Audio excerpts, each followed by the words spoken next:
आज के इस वीडियो में हम लोग स्वास्तिक कैसल का जो एसएमई आईपीओ आ रहा है उसके बारे में बात करने वाले हैं। ये कंपनी अपना एसएमई आईपीओ 21 जुलाई को लेके आ रही है एंड 23 जुलाई तक आप इस आईपीओ में अप्लाई कर पाएंगे। एंड आज के इस वीडियो में हम लोग ये कंपनी के बारे में इन डिटेल एनालिसिस करने वाले हैं कि ये कंपनी क्या काम करती है। इसके अलावा इस कंपनी का फाइनेंशियल रिपोर्ट कैसा है, साथ ही साथ ये कंपनी कौन सी वैल्यूएशन एंड मार्जिन पे अपना आईपीओ लेके आ रही है। तो ओवरऑल इस वीडियो में आपको स्वास्तिक कैसल के बारे में कंप्लीट इन्फॉर्मेशन मिल जाएगा। तो वीडियो को एंड तक जरूर देखिएगा। एंड अगर आप इस चैनल पे पहली बार आए हैं तो चैनल को भी सब्सक्राइब कर लीजिए। तो चलिए अब वीडियो कंटिन्यू करते हैं। वीडियो में आगे बढ़ने से पहले हम लोग ये आईपीओ का थोड़ा सा जो है ना बेसिक डिटेल देख लेते हैं। तो ये आईपीओ का जो टोटल इशू साइज है वो सिर्फ और सिर्फ 14.07 करोड़ का है, जिसमें कि कोई भी ऑफर फॉर सेल नहीं है। सारा का सारा फ्रेश इशू है। वहीं बात करें ये आईपीओ के इशू प्राइस के बारे में तो वो 65 रुपीज पर शेयर रखा गया है।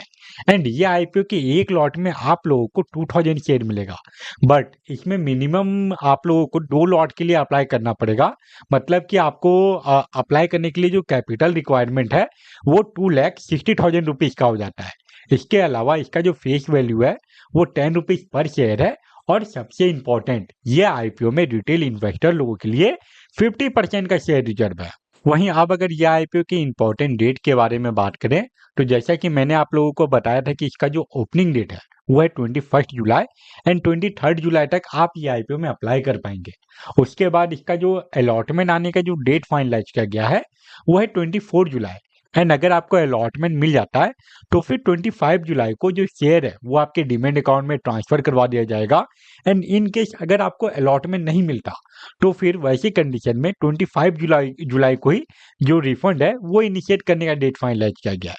उसके बाद इसका जो स्टॉक मार्केट में लिस्टिंग डेट है वो है 28 जुलाई।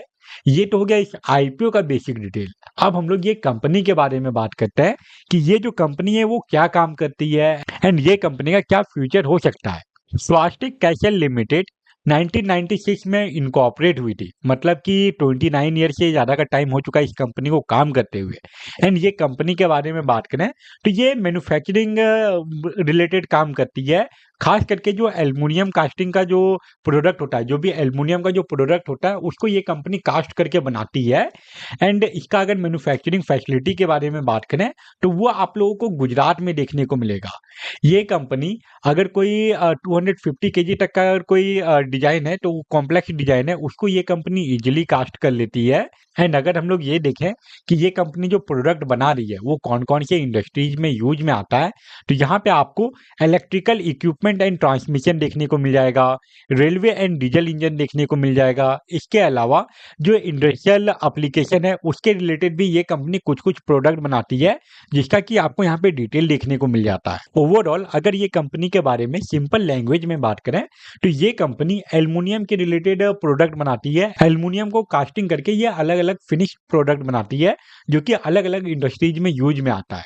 अब अगर हम लोग ये देखें कि ये जो कंपनी अपना जो आईपीओ लेके आ रही है उसके पीछे का ऑब्जेक्टिव क्या है, आईपीओ से जो पैसा मिलने वाला है ये कंपनी को उसका ये क्या यूज करने वाली है।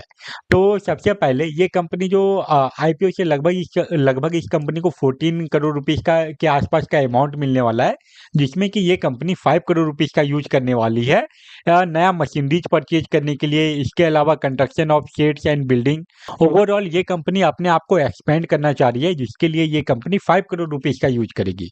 इसके अलावा वर्किंग कैपिटल रिक्वायरमेंट है इस कंपनी को, उसके लिए भी ये कंपनी 5 करोड़ रुपीस का यूज करेगी। एंड जो बाकी का जो अमाउंट बचता है वो most probably general corporate purpose के लिए यूज में आएगा। ये सारे डिटेल के बाद अब चलते हैं हम लोग इस वीडियो के इंपॉर्टेंट पार्ट पे, जो कि है ये कंपनी का फाइनेंशियल परफॉर्मेंस। किसी भी कंपनी का ग्रोथ आपको उस कंपनी के फाइनेंशियल परफॉर्मेंस में देखने को मिल जाएगा। पिछले 3 सालों से कोई कंपनी कैसा ग्रो कर रही है, कैसा उसका फाइनेंशियल रिपोर्ट है, उसको देख के आप थोड़ा बहुत अनुमान लगा सकते हैं कि आने वाले टाइम में ये कंपनी कैसा ग्रोथ दिखाने वाली है। एंड स्वास्तिक कैसल के फाइनेंशियल परफॉर्मेंस में हम लोगों को फाइनेंशियल ईयर 2023 से लेके फाइनेंशियल ईयर 2025 तक का कंप्लीट डाटा दिया गया है। एंड अगर बात करें यहाँ पे ये कंपनी का रेवेन्यू के बारे में तो 2023 से लेके 2024 के बीच में ये कंपनी का रेवेन्यू में थोड़ा सा गिरावट आया था, बट वापस ये 2025 का जो डाटा आया है उसमें ये कंपनी के रेवेन्यू में हम लोगों को अच्छा खासा इंक्रीमेंट देखने को मिला है। यहाँ पे ये कंपनी का जो रेवेन्यू है इसमें हम लोगों को 2023 से लेके 2024 के बीच में गिरावट देखने को मिला था। फिर भी इसका जो नेट इनकम है उसमें हम लोग ये 2023 से लेके 2024 के बीच में इंक्रीमेंट ही देख पा रहे हैं। एंड अगर बात करें 2025 का डाटा के बारे में, तो उसमें ये कंपनी का नेट इनकम और भी ज़्यादा इंक्रीज होके आ रहा है। ओवरऑल ये कंपनी का जो रेवेन्यू है इसमें हम लोगों को थोड़ा बहुत अप एंड डाउन देखने को मिला, बट बात करें वहीं ये कंपनी के नेट इनकम के बारे में, तो यहाँ पे हम लोगों को लगातार अच्छा ग्रोथ देखने को मिल रहा है। और सबसे अच्छा ग्रोथ हम लोगों को 2024 से लेके 2025 के बीच में देखने को मिला है। ये टाइम फ्रेम में ये कंपनी का रेवेन्यू एंड नेट इनकम दोनों में ही हम लोगों को काफ़ी अच्छा इंक्रीमेंट देखने को मिला है। और ये सारा डाटा देखते हुए यही लग रहा है कि अगर ये कंपनी लॉन्ग टर्म में अपना ग्रोथ को ऐसे मेंटेन रखती है, तो फिर नो डाउट ये कंपनी अच्छा खासा आपको रिटर्न बना के देने वाली है। एंड अब ये कंपनी के वैल्यूएशन एंड मार्जिन के बारे में बात करें, तो इसका जो ईपीएस है वो आपको 4.39 का देखने को मिलेगा, एंड जो पी रेशियो है वो आपको ऑलमोस्ट 15 के आसपास का देखने को मिलेगा। R O N W percentage के बारे में बात करें तो वो 24% से भी ज़्यादा का है। एंड जो आर ओ सी परसेंटेज है वो हम लोगों को 32.74% का देखने को मिल रहा है। ये कंपनी का जो इब्डा परसेंटेज है इसमें भी हम लोग ईयरली बेसिस पे लगातार ग्रोथ देख पा रहे हैं। एंड अभी का जो करंट इब्डा परसेंटेज है वो 15% से भी ऊपर का है। एंड लास्ट में अगर ये कंपनी के डेट टू इक्विटी रेशियो के बारे में बात करें, तो इसमें हम लोगों को ईयरली बेसिस पे लगातार गिरावट देखने को मिल रहा है, जो कि अगर आप लॉन्ग टर्म में इन्वेस्टिंग करने का सोच रहे हैं तो ये एक पॉजिटिव साइन है। अगर किसी कंपनी का डेट टू इक्विटी रेशियो 1 के अंदर है, मतलब कि ये कंट्रोल में है। ओवरऑल अभी तक हम लोग ये कंपनी का जितना भी डाटा देखे, चाहे वो इसका फाइनेंशियल रिपोर्ट हो या फिर इसका वैल्यूएशन एंड मार्जिन हो, वो सब को देखते हुए लॉन्ग टर्म में इन्वेस्टिंग करने के लिए ये कंपनी ठीक ठाक ही लग रही है। वहीं बात करें शॉर्ट टर्म के बारे में, मतलब कि वैसे इन्वेस्टर के बारे में जो कि आईपीओ में सिर्फ और सिर्फ लिस्टिंग गेन के लिए ही अप्लाई करते हैं, तो उनके लिए सबसे ज़्यादा इंपॉर्टेंट हो जाता है किसी भी आईपीओ का जीएमपी। एंड फिलहाल इस आईपीओ के जीएमपी में कोई भी मोमेंटम नहीं है, इसका जीएमपी अभी 0 रुपीज़ का है। अगर ये आईपीओ के जीएमपी में सडनली कोई इंक्रीमेंट आता है या फिर ये आईपीओ के रिगार्डिंग कोई और मेजर न्यूज या फिर अपडेट आता है, तभी मैं इसके ऊपर और एक अपडेटेड वीडियो बना के अपलोड कर दूंगा। तो वो सारे वीडियो का अपडेट पाने के लिए, वो सारे वीडियो को देखने के लिए आप चैनल को भी सब्सक्राइब कर लीजिए।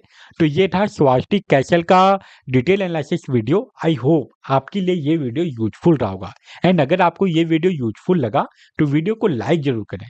इसके अलावा ऐसे ही स्टॉक मार्केट एंड आईपीओ के रिलेटेड रेगुलर अपडेटेड वीडियो पाने के लिए चैनल को भी सब्सक्राइब कर लीजिए। फिलहाल इस वीडियो को हम लोग यहीं पे एंड करते हैं। Thank you for watching this video.